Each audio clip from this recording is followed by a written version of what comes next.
मेरो प्यारो क्लास 11 को नानी हो। तिमीहरूलाई मैले अस्ति भनेअनुसार तिमीहरूलाई म अनलाइन क्लास गराउँछु भनेको थिएँ है। र यो मेरो युट्युब च्यानल द्वारा चाहिँ है मार्फत म तिमीहरूलाई एउटा क्लास गराउँदैछु। र आज होलीको दिन परेछ। तिमीहरू सबलाई मेरो एकदम ह्याप्पी होली है। तिमीहरूको यो होलीको एकदम शुभकामना राम्रो बितोस्। र के भनेदेखि यसमा चाहिँ म तिमीहरूलाई अलिकति समयको अभावले गर्दाखेरि एडिटिङमा बेसी ध्यान दिनु पाएको छुइनँ। र जे जस्तो प्रकारको छ अब नेचुरल टाइपको भिडियो त्यसमा क्लास गर्दैछु। अब र त्यसले गर्दाखेरि तिमीहरू चाहिँ यसको गुणस्तरपट्टि बेसी नजानु है, मतलब क्वालिटीपट्टि बेसी नहेर्नु। र म जे भन्दैछु विशेष गरेर त्यसमै ध्यान दिनु होला। मेरो च्यानलमा नयाँ हुनुहुन्छ भने लाइक अवश्य गरिदिनु होला, साथै सब्सक्राइब बटन थिचेर बेल आइकन पनि दबाउन नबिर्सिदिनु होला। यो आज चाहिँ तिमीहरूलाई म डिक्टेटरसिप अथवा तानाशाहीको बारेमा पढाउँदैछु है। र यो डिक्टेटरसिप अथवा तानाशाही अस्ति तिमीहरूलाई मैले क्लासमा डेमोक्रेसीको बारेमा पढाएँ। डेमोक्रेसी जस्तो प्रकारको सरकार हो त्यसको ठिक अपोजिट प्रकारको सरकार चाहिँ हो डिक्टेटरसिप। अर्थात् डेमोक्रेसीको लोकतन्त्रको विपरीत शब्द नै हो तानाशाही है। लोकतन्त्र जस्तो प्रकारको सरकार अस्ति भनिहालेँ मैले, अहिलेको राम्रो प्रकारको सरकार है, अहिलेको बेस्ट फर्म अफ गभर्मेन्ट लोकतन्त्र हो भनेदेखि त्यसको एकदम वर्स्ट फर्म अफ गभर्मेन्ट चाहिँ तानाशाही हो। र यो चाहिँ कस्तो प्रकारको सरकार भनेर एक व्यक्ति वा समूह अत्यन्त शक्तिशाली हुन्छ। यो तानाशाही प्रकारमा तानाशाह भनेको त बुझिहालेको छ तिमीहरूले है। तानाशाह भन्छ नि अब त्यो बेसी तानाशाही हो, यो त साह्रै बेसी तानाशाही भयो भनेको मतलब मन परी गर्ने खालको है। र एक व्यक्ति वा समूह अत्यन्त शक्तिशाली हुन्छ र उसले हेर गैर तरिकाले राज्यको क्षमता आफ्नो हातमा लिन्छ। यो गैर तरिकाले यो जुन चाहिँ तानाशाहले राज्यको क्षमता आफ्नो हातमा लिँदा चाहिँ कहिले पनि लिगल्ली जाँदैन। उसले त्यो आफूभन्दा अघिको राजालाई अथवा सरकारमा त्यहाँ पल्टाउनुलाई चाहिँ उसले गलत तरिका अप्नाएको हुन्छ। गलत तरिकाले विद्रोह गरेर हुन्छ कि मारेर हुन्छ के गरेर हुन्छ, त्यसरी गलत तरिकाले राज्यको क्षमता आफ्नो हातमा लिन्छ है। र त्यो हातमा क्षमता लिइसकेपछि चाहिँ संविधानलाई केही झै मान्दैन। उसले आफैलाई संविधानदेखि माथि मान्छ, संविधानको अन्डरमा काम गर्दैन है। र जनताको आकाङ्क्षालाई दबाएर राखिन्छ है। यो डिक्टेटर तानाशाहीमा चाहिँ जनताको इच्छा आकाङ्क्षा जनमतहरूलाई चाहिँ एकदमै दबाएर राखिन्छ। जनताको आकाङ्क्षाहरूको जनताको विचारहरू सुनिँदैन।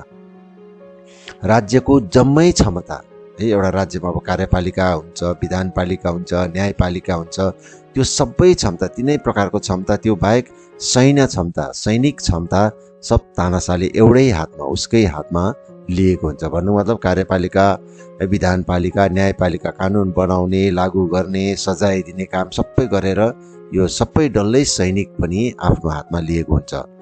र तानाशाहले राज्य र समाज अथवा शासक र राज्यमा केही भिन्नता छुट्याउँदैन। सब एउटै। तानाशाह भनेको ऊ आफै राज्य, आफै समाज, आफै शासक, सबै ऊ आफै नै हो। उसले म नै राज्य हो भनेर भन्छ, आई एम द स्टेट भनेर भन्छ। र इतिहासमा है, हाम्रो इतिहासमा चाहिँ अब केही विख्यात तानाशाहहरूको अलिकति इक्जाम्पल पनि हेरौँ। हेर अलेक्जेन्डर है, पहिला अब यो त उहिलेको इतिहासमा एकदम पहिला हामी मसिनो हुँदै पढेको अलेक्जेन्डर द ग्रेट है, मेसिडोनिया ग्रिकको, नेपोलियन बोनापार्ट है, इटलीकै हो। र हिटलर जर्मनीको, मुसोलिनी है, इटलीको, सद्दाम हुसेन, यो भर्खर बेसी भएको छैन, यो सद्दाम हुसेन इराकको। त्यस पछाडि अझै नजिककोहरू चाहिँ हाम्रो परवेज मुशर्रफहरू पनि, पाकिस्तानको परवेज मुशर्रफहरू पनि, उनीहरू पनि इतिहासको ग्रेट तानाशाहहरू, डिक्टेटर्सहरू हुन्। र अब यहाँ हेर तानाशाहीको मौलिक सिद्धान्त र लक्षणहरू। यो तानाशाही चल्नुमा यसको आफ्नै सिद्धान्तहरू र है, र यो जस्तो प्रकारको सरकार हो त्यसको आफ्नो एउटा लक्षणहरू, क्यारेक्टरिस्टिक्स पनि हुन्छ। र तिनीहरूमा इम्पोर्टेन्ट चाहिँ हेर मुख्य चाहिँ हो, एउटा छ एक राष्ट्र, एक राज्य र एक नेता अथवा राजा। यसको मूल लक्षण है, सिद्धान्त चाहिँ हो एक राष्ट्र, एक राज्य र एक नेता। भन्नु मतलब कुनै पनि तानाशाही शासनमा चाहिँ त्यहाँ एउटै राष्ट्र भन्दाखेरि चाहिँ नि कस्तो भनेदेखि यो राज्य र राष्ट्र बेग्लै। राष्ट्र भनेको चाहिँ जब एउटै राज्यभित्रमा एकै प्रकारको त्यहाँनिर भाषा, एउटै प्रकारको संस्कृति, एउटै प्रकारको धर्म है, एकै प्रकारको उनीहरूको लाइखुवाइहरू सब छ भनेदेखि चाहिँ त्यस्तोलाई चाहिँ राष्ट्र भनेर भनिन्छ। भन्नु मतलब यहाँ एउटा राज्य, त्यो एउटा राज्यभित्र एउटै मात्रै राष्ट्र, कुनै अरू प्रकारको विचारहरू, अरू प्रकारको संस्कृतिहरू, अरू प्रकारको धर्महरू, धर्ममा विभिन्नता भन्नेहरू, विचारमा विभिन्नता भन्ने हुनै हुँदैन।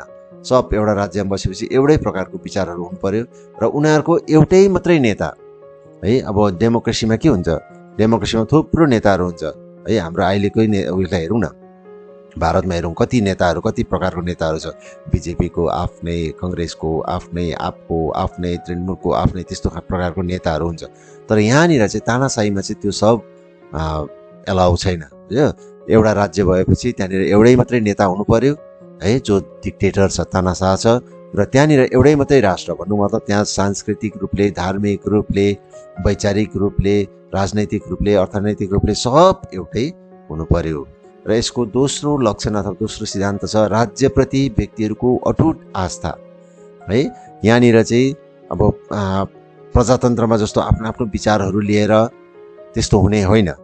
यहाँनिर चाहिँ कस्तो भनेदेखि सबैलाई आफ्नो राज्यप्रति चाहिँ निष्ठावान रहनु लगाउँछ यहाँनिर बुझ्यो। आफ्नो इच्छा आकाङ्क्षा पुरा होस् कि नहोस्, तर सबले राज्यलाई चाहिँ यहाँनिर मानिलिनै पर्छ। राज्यप्रति उनीहरूको एउटा अटुट आस्था चाहिँ राख्नुपर्छ। र त्यस पछाडि यसको अर्को मुख्य एउटा लक्षण है अथवा यसको सिद्धान्त चाहिँ मिथ मेकिङ भन्छ यसलाई, भ्रम फैलाउनु बुझ्यो। यो तानाशाहीमा चाहिँ अथवा राजा सिस्टममा चाहिँ विशेष के हुन्छ भनेदेखि मानिसहरूमा, जनतामा चाहिँ भ्रम फैलाइन्छ बुझ्यो। हाम्रो राजा चाहिँ हाम्रो भगवान हो, यो राज्य भनेको हाम्रो के हो, मन्दिर जस्तो हो। यहाँनिर यसको हामीले कुनै हालतमा पनि राजाले जे गर्छ है त्यो नै एकदम राजा चाहिँ सर्वेसर्वा हो, राजाले कुनै भुलै गर्दैन।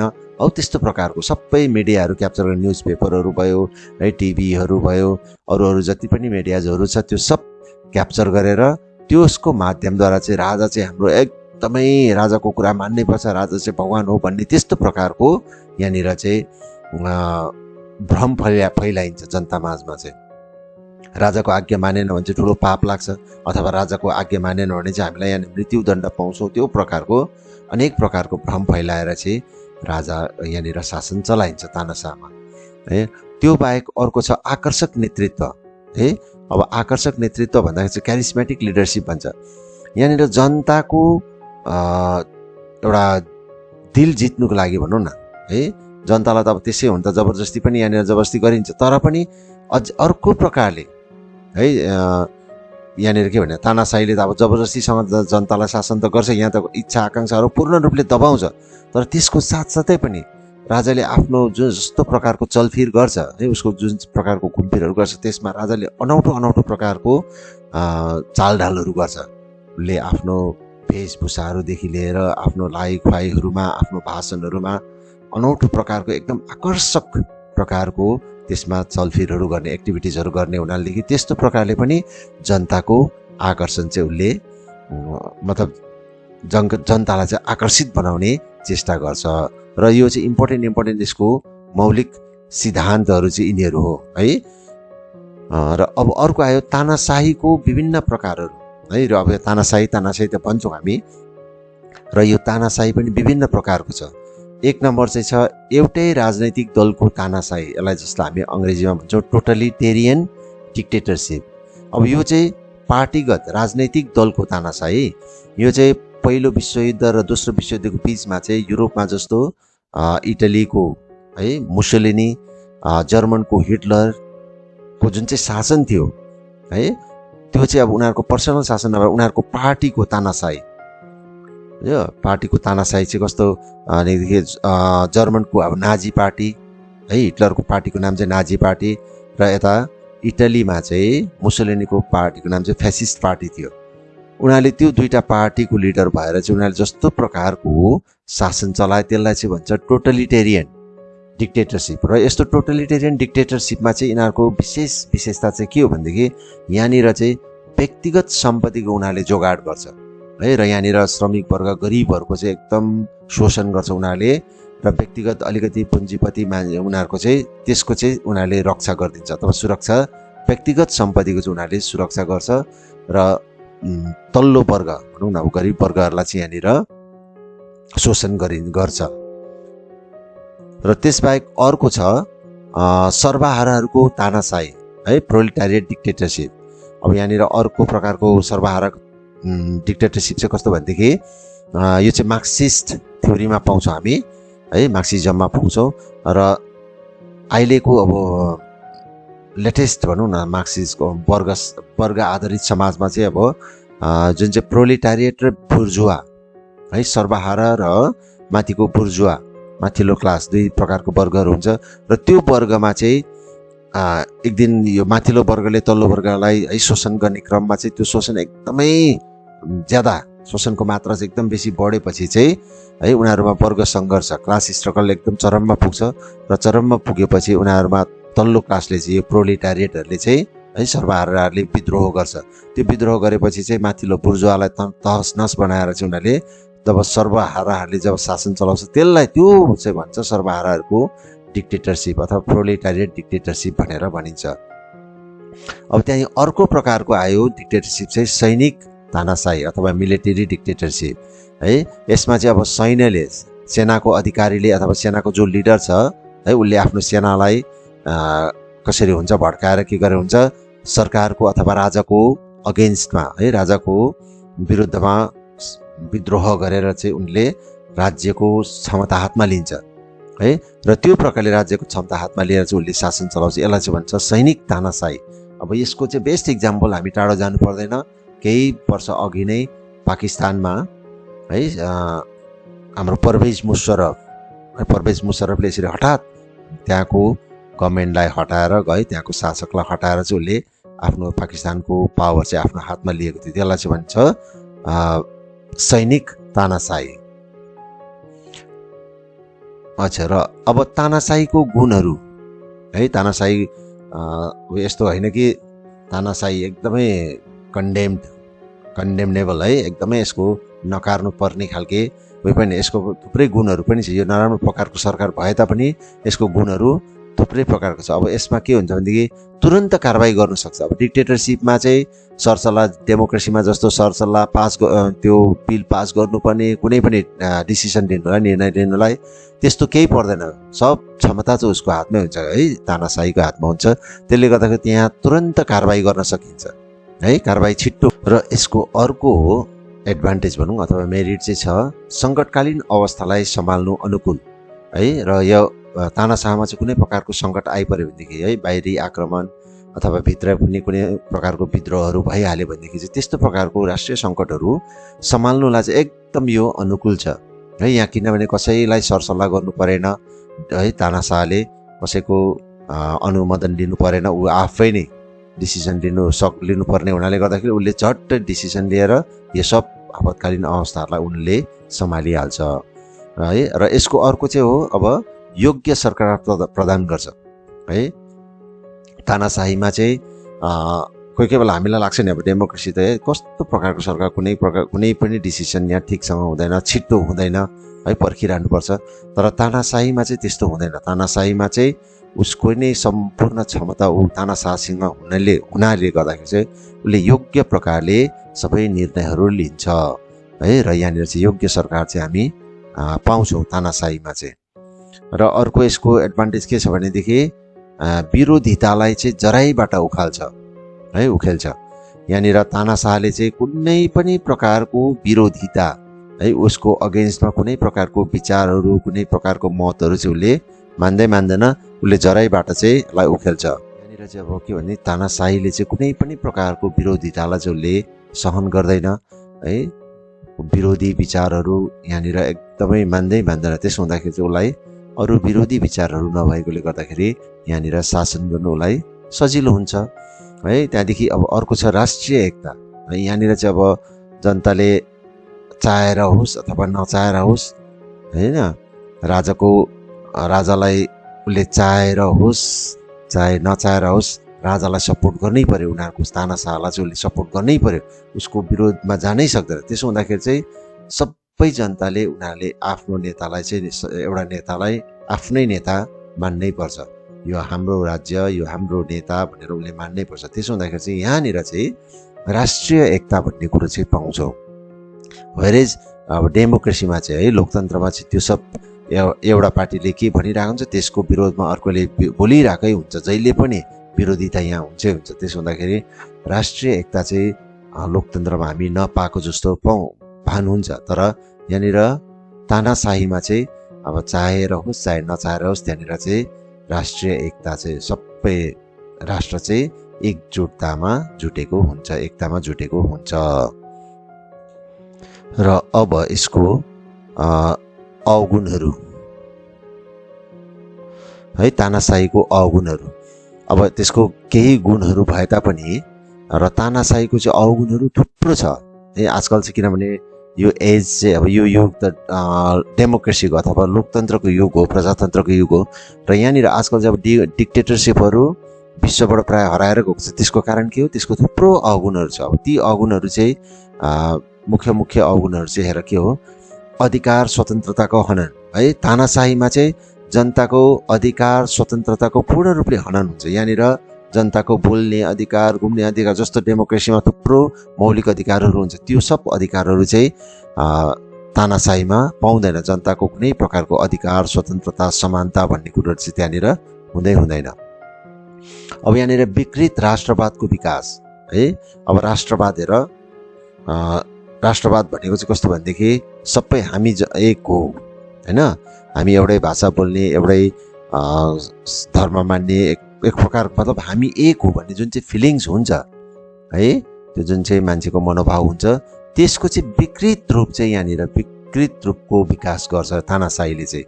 किनभनेदेखि कस्तो भनेदेखि हामी ठिक हो, हामी है, हामी एउटै हो, हाम्रो एउटै धर्म छ, हामी एक हो भन्ने। तर राम्रो राष्ट्रवादले के भन्छ भने हामी जस्तै अर्को ग्रुप पनि हो, तिनीहरूको पनि आफ्नै धर्म छ, तिनीहरूको आफ्नै संस्कृति छ, तिनीहरूको आफ्नै भाषा छ, तिनीहरू पनि हामी जस्तै मान्छे हो भन्ने जब भावना राख्छ भनेदेखि त्यो चाहिँ राम्रो राष्ट्रवाद हो। किनभने म जस्तै मान्छे ऊ पनि हो हैन, त्यो एउटा सोच हुनुपर्छ, त्यो चाहिँ राम्रो राष्ट्रवाद हो। तर यहाँनिर चाहिँ तानाशाहीले चाहिँ के भन्छ, विकृत राष्ट्रवादको विकास गर्छ। कसो भनेदेखि हामी मात्रै संसारको एकदम उच्च दर्जाको मानिसहरू चाहिँ हामी हौ, हामी राष्ट्र चाहिँ उच्च दर्जाको राष्ट्र हो, यो हाम्रो जुन चाहिँ भाषा छ त्यो हाम्रो उच्च दर्जाको, हाम्रो संस्कृति जो छ उच्च दर्जाको, हाम्रो धर्म यो सबै है, हाम्रो भाषा सबै इतिहास एकदम हामी भयङ्कर हो भनेर भन्छ। अरू चाहिँ केही होइन अथवा सबैभन्दा हामी उच्च दर्जाको मान्छेहरू हौँ भन्ने त्यो प्रकारको एउटा विकृत राष्ट्रवादको चाहिँ विकास गरिन्छ यहाँनिर तानाशाहीमा चाहिँ। र अर्को, जनमतको निम्ति ठाउँै छैन है। जनमत यहाँनिर चाहिँ जनताको विचारहरूको लागि कुनै ठाउँै छैन। राजाले जे गर्छ त्यो नै बस सर्वै सर्वा। यहाँ जनताले जनताको सोचहरूको, जनताको इच्छा आकाङ्क्षाहरूको लागि कुनै ठाउँै छैन। राजाले जे भन्छ त्यो जनताले मान्नै पर्यो, त्यहाँदेखि उता कुरै छैन, बुझ्यो। र यहाँनिर चाहिँ तानाशाहीमा जनमतको चाहिँ ठाउँै छैन। किनभने लोकतन्त्रमा चाहिँ अब यसको अपोजिट लोकतन्त्रमा के हुन्छ, सबै मतलब राजा अथवा राज्य चाहिँ जनताको लागि हो, जनताले बनाएको। र जनताको उन्नति गर्नु, जनताको विकास गर्नु चाहिँ राज्यको अथवा राजाको हैन, सरकारको कर्तव्य हो भन्ने लोकतन्त्रमा त्यो खालके ठानिन्छ। तर यहाँनिर तानाशाहीमा चाहिँ त्यो सब जनताको लागि एकदमै राजा र राज्य सबैभन्दा ठुलो हो, त्यसमा जनताको केही ठाउँै छैन। राजाको कुरा मान्नु, राज्यको कुरा मान्नु चाहिँ जनताको कर्तव्य हो भनेर यहाँनिर तानाशाहीमा भनिन्छ। अब त्यो बाहेक अर्को यसको डर, सन्तास, हिंसा र आतङ्कको वातावरण है। तानाशाहीमा चाहिँ यस्तो प्रकारको एउटा वातावरण हुन्छ, यहाँनिर जहिले पनि जनतालाई डर देखाइरहेको हुन्छ, यो कुरा मानेन भने यहाँ है पक्रेर लगेर पिटिन्छ, कुटिन्छ, मारिन्छ, त्यस्तो प्रकारको। अन्त त्यस्तै प्रकारको परिवेश, त्यस्तै प्रकारको वातावरण नै बनाएको हुन्छ। त्यो डर सन्तास भयो, त्यहाँ हिंसा, मानेन भने साँच्चै नै मारि पनि हाल्छ, लगेर कुटी पनि हाल्छ, ठेङ्ग्रोमा है थुनी पनि हाल्छ, जेलमा हाली पनि हाल्छ। त्यस्तो प्रकारको एउटा आतङ्कको, हिंसाको है, डर सन्तासको वातावरण चाहिँ यहाँनिर तानाशाहीमा त्यस्तो खालको एउटा मेन्टेन गरेर राखिन्छ। त्यहाँदेखि अर्को यो चाहिँ के भने यसको साम्राज्यवादी नीति। तानाशाहीको नीति चाहिँ कस्तो हुन्छ भने साम्राज्यवादी। तानाशाही भनेको चाहिँ अब हामी मात्र एकदम यो उच्च दर्जाको जाति हो, अरू चाहिँ केही होइन। त्यसो गर्दाखेरि हाम्रो स्टेट सबैभन्दा एकदम राम्रो स्टेट, सबैभन्दा हैन उच्च जातिको स्टेट हो। अरू चाहिँ सब हामीले त्यो राज्य अरूको राज्य चाहिँ हामी खोसेर जितेर लडाइँ गरेर अरूको राज्य चाहिँ हामी लिनुपर्छ। त्यही भएर त दोस्रो विश्वयुद्धहरू पनि भएको त। नाजी पार्टी यो जुन चाहिँ मुसोलिनी हिटलरहरूले अरूलाई केही जस्तो नसम्झेर उनीहरूले जो पायो त्यही जुनै पायो त्यही राज्यलाई हमला गर्न थालेपछि त फेरि सेकेन्ड वर्ल्ड वार पनि भएको। त्यसले गर्दाखेरि चाहिँ यिनीहरूको यो साम्राज्यवादी नीति हुन्छ। त्यसो हुँदाखेरि चाहिँ यहाँनिर त्यसकै उल्टा के भनेदेखि युद्धको पर्यायवाची यो तानाशाही भनेको चाहिँ युद्धको अर्को नाम जस्तो हो। तानाशाही मतलब उनीहरूको साम्राज्यवादी नीतिले गर्दाखेरि चाहिँ एउटासँग पनि युद्ध, त्यसको मतलब साम्राज्य फैलाउनुलाई यताको राज्यसँग पनि युद्ध, अर्को राज्यसँग पनि युद्ध, जतासुकै आफ्नो साम्राज्य फैलाउनुलाई जुनसुकै राज्यसँग उनीहरूले युद्ध गरिरहेको हुन्छ। र यस्तो प्रकारको यसको केही हो यो इम्पोर्टेन्ट यसको दोषहरू है, अवगुणहरू यो बाहेक पनि थुप्रै छ। तर अब हामी तिमीहरू विद्यार्थीको हिसाबमा यति नै अहिले लेख्नलाई ठिकै छ है। र यो चाहिँ अब तानाशाही चाहिँ कस्तो भनेदेखि पहिला चाहिँ एरिस्टोटलको पालामा डेमोक्रेसीलाई है पर्भर्टेड फर्म अफ गभर्मेन्ट अथवा सरकारको विकृत रूप भनेर भनिन्थ्यो। तर अहिले चाहिँ लोकतन्त्र चाहिँ बेस्ट फर्म अफ गभर्मेन्ट, एकदम सरकारको सबैभन्दा राम्रो स्वरूप है रूप भनेर डेमोक्रेसीलाई भन्छौँ। र त्यसको ठिक उल्टा चाहिँ यो डिक्टेटरसिप तानाशाही भएकोले गर्दाखेरि चाहिँ यो तानाशाहीलाई चाहिँ वर्स्ट फर्म अफ गभर्मेन्ट भनेर हामी भन्न सक्छौँ, अर्थात् पर्भर्टेड फर्म अफ गभर्मेन्ट, सरकारको विकृत रूप। र त्यही कारणले गर्दाखेरि चाहिँ आजकल अहिले विश्वबाट धेरै नै कता मात्रै हामी तानाशाहीहरू पाउँछौँ। नभएदेखि चाहिँ यो विश्वबाट तानाशाही चाहिँ प्रायः हराएर गएको छ।